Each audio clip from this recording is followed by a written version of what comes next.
Hi, my name's Dan.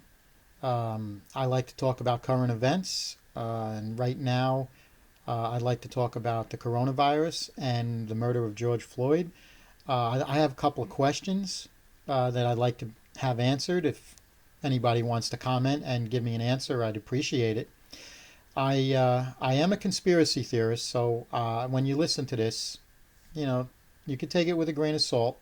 But I'm not going to lie. I do have conspiracy theories. However, let's talk about the coronavirus right now. Okay. We've had the country locked down for a while now. It's been 2, 3 months at least. And we had 3 states in the country that violated the federal guidelines to reopen. Those were Georgia, South Carolina, and Tennessee. Georgia had as of May 29th, had 45,863 confirmed cases and 1,984 deaths as of May 29th. Their population is 10,006.62 million. Okay? South Carolina had 11,131 cases, 483 deaths, with a population of 5.149 million. Tennessee also, as of May 29th, had 22,085 confirmed cases, 360 deaths, with a population of 6.829 million. Okay. They reopened early against federal guidelines. The 3 strictest states on lockdown, New York, New Jersey, and California, have the strictest rules on lockdown. New York has 375,575 cases, 26,699 deaths. 19.45 million is the population in the state of New York. New Jersey has 160,445 cases and 11,698 deaths, with a population of 8.882 million. California has a population of 39.51 million, almost 40 million. Their cases are 111,090 and 4,216 deaths. Okay. So the 3 states now that have the strictest lockdowns have the most deaths, the most cases. The 3 states that opened up early against federal guidelines have relatively the least amount of deaths and least amount of uptick or surge in cases. However, New York, New Jersey, and Connecticut, who have the strictest lockdowns, have a constant rise in cases and surge in cases. So I'd like someone to explain to me how the 3 states that opened up early didn't have a huge surge in cases, and the cases and the deaths stayed low, but yet the 3 states that have the strictest lockdowns have the most cases and the most deaths. Can anyone explain that to me? And please don't say the population is bigger, because in comparison, it totally doesn't weigh out properly. So I'd like someone to explain that to me, how a lockdown actually helped better. You've had people on the news talking about lockdowns and how they actually don't work that well. Doctors, you've had this. Yet, government officials, governors, whatever, they say, no, lockdowns work, lockdowns work. But yet that's where the most cases are. Somebody really needs to explain that to me. And I hope you comment and put a comment and tell me how that's possible. Personally, my belief, and this is where my conspiracy theories come in, I think the governors of the states of California, New York, and New Jersey want federal funding. So I think personally the numbers are even inflated. But that's my view. Okay. And that's the way I see it. Also, the, the government likes to control people, and the only way to control them is through fear.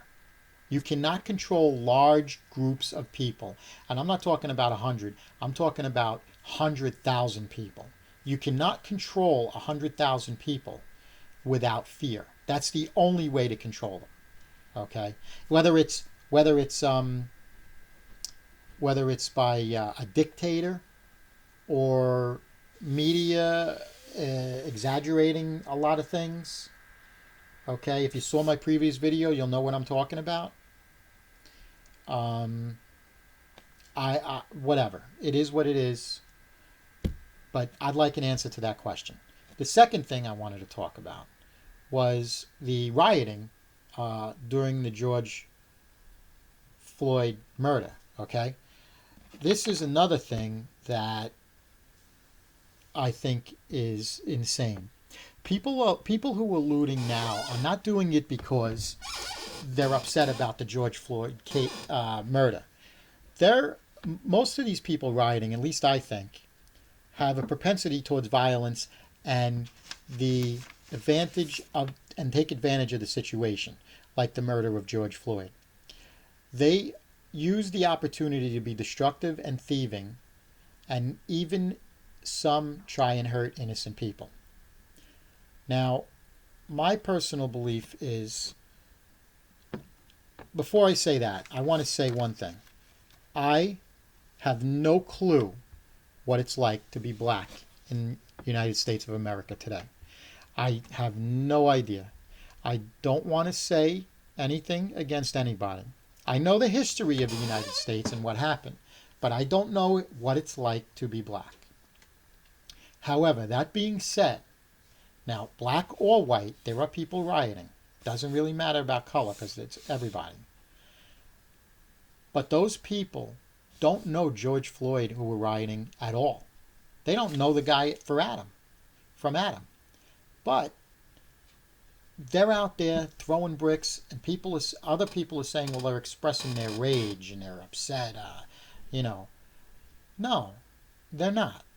They are actually taking an opportunity to rob stores and cause destruction and hurt innocent people. They're just using the George Floyd murder, which is a tragedy that they're doing this, to get away with what they're doing. It has nothing to do with rage. It has nothing to do with being upset. Okay? They are using it as an excuse, and it's a tragedy that they are actually making this horrible murder, which I think was a murder, and I think the cop should go to jail. I think he probably should have been charged with murder too. Everybody's talking about murder one, but murder one, that was not a murder one case. Murder one has to do with intent, not only intent, but planning it. You have to get up in the morning or previous night and plan that you're going to do this to this specific person at this specific time. That did not happen. This cop randomly came into contact with George Floyd. So it's not murder one. Murder two, I could see, and I agree with that. Okay? But here's the thing. To get back to the rioting, it is not, again, because of the George Floyd murder. Now, you want to protest. I have no problem with anybody protesting, but protest peacefully. You can do that. Martin Luther King protested peacefully. He walked down the streets carrying a Bible, okay, a Christian King James Bible, okay, and this is a guy who made serious change in America for black people, yet he did not condone violence at all. So all of these people out there, whether white or black, rioting like this, it has nothing to do with George Floyd. It has nothing to do with rage. It's an opportunity to be destructive and steal things. It's that simple. Now, if you want to protest, I totally think you have the right, because actually, the First Amendment gives you that right. The First Amendment gives us 5 freedoms in this country. Okay? It gives us the freedom of speech, religion, press, the right to assemble, and the right to petition the government. Those are our 5 freedoms listed in the First Amendment. Now, here's another question that I have that bothers me, and I would hope somebody can give me an answer to this one too, if you want to comment. There was a court case in California, and it stated that the governor made a law that churches cannot gather in more than 25% of the capacity. All right. And the churches sued, and it went to the Supreme Court, and it was the law by the governor was held up by the Supreme Court, and the deciding vote was just Chief Justice Roberts, and this is his quote on what he said. Although California's guidelines place restrictions on places of worship, those restrictions appear consistent with the free exercise clause of the First Amendment. End quote. Now, we have freedom of religion in the First Amendment. We have freedom of assembly. So, when you limit that, all right, he upheld that law. He upheld the law that Governor Newsom made in California, Chief Justice Roberts, by limiting the amount of people that can worship and assemble. So he's saying it didn't affect the First Amendment in that quote that I said. However, my question now is, people who want to protest the George Floyd murder peacefully now, not rioters. Rioters are a bunch of opportunistic idiots. But people who want to protest peacefully have to go, in most states, to the police and get a permit to assemble in an area. Now, if they have to get a permit to assemble, we have peaceful protests going on these past few days in groups of hundreds, maybe even thousands. If it's okay to limit people from worshiping in church and assembling, why is it not okay to limit people to assemble for protesting? I'm not saying I don't think they should protest. They have the right, and I think they have that right, and they should be able to protest. But if me, as a Christian, why am my rights being diminished because I want to go to church? You're limiting people from going to church, but people can protest in mass numbers. Now that is literally a contradiction of one another. If somebody can explain to me how that's legal and just, fair, I would love to hear your answer. And I hope you don't give me an answer like, well, these people need to express themselves. Well, as a Christian, I need to express myself to God and worship too. So I hope I don't get a simple answer like that. I would like an answer that truly explains this. Look, these are 2 questions that I would like answered. If possible, I would love to hear responses. Now, I think, and this is my belief as, my thoughts, the government and the big corporations that actually run this country are trying to slowly take away our rights so they can get control. I really don't believe that our government truly runs this country. I believe that it's the pharmaceutical companies, the oil companies, the insurance companies, and the media outlets. Those are the ones that truly run this country. Okay? That's my belief. However, you could call me, think whatever you want. You have that right. That we have that right in America. But it seems to me that people and government, big organizations are trying to take away those rights.